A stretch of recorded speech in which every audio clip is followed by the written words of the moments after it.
can animals also experience the placebo effect? Yes, they can. And I think like many people find it really fascinating because when we think about placebo and expectations, we think about, of course, humans. And it does happen in animals.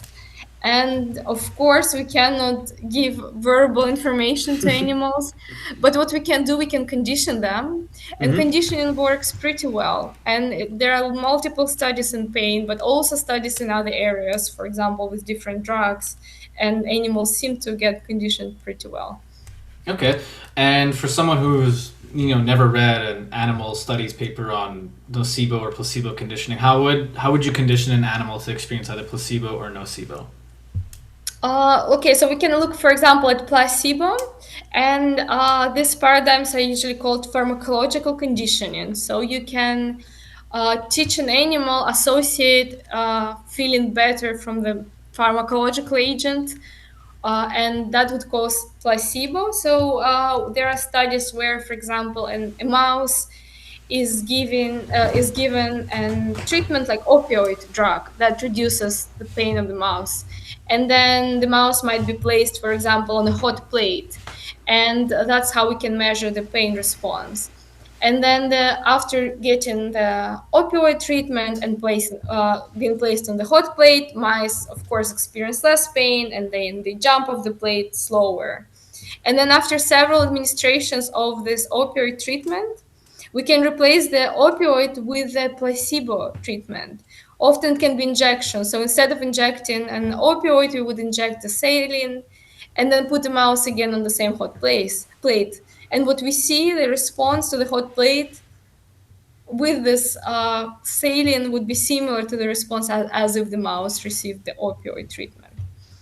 And for nocebo can be very similar. So a mouse or a rat can be given some painful stimulus in certain environment, and then after repeating coupling this environment with the painful stimulus, just placing the mouse in the environment alone would elicit higher sensitivity to pain. Okay. So it's always a coupling with some environment or process of drug administration with the stimulus. Okay. And do we know what are the differences? Like how much more sensitive to pain do the mice get, or how much less sensitive to pain do the mice get, just based off the study paradigm?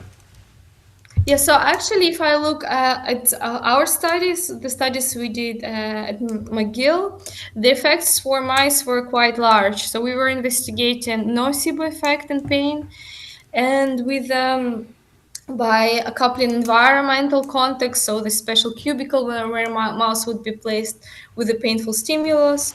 And what we found, I think the pain would increase maybe like 30%.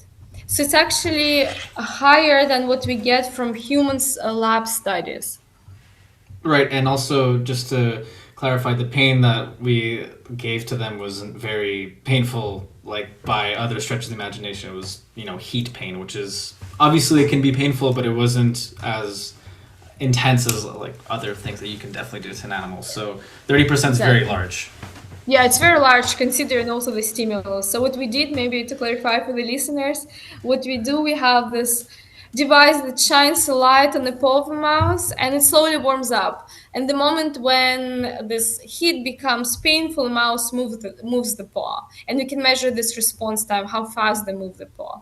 And if there is analgesic effect, so if pain is decreased, mouse can hold the paw longer in one spot. And then when it's opposite, if there is a nocebo effect, hyperalgesia, then they move it faster.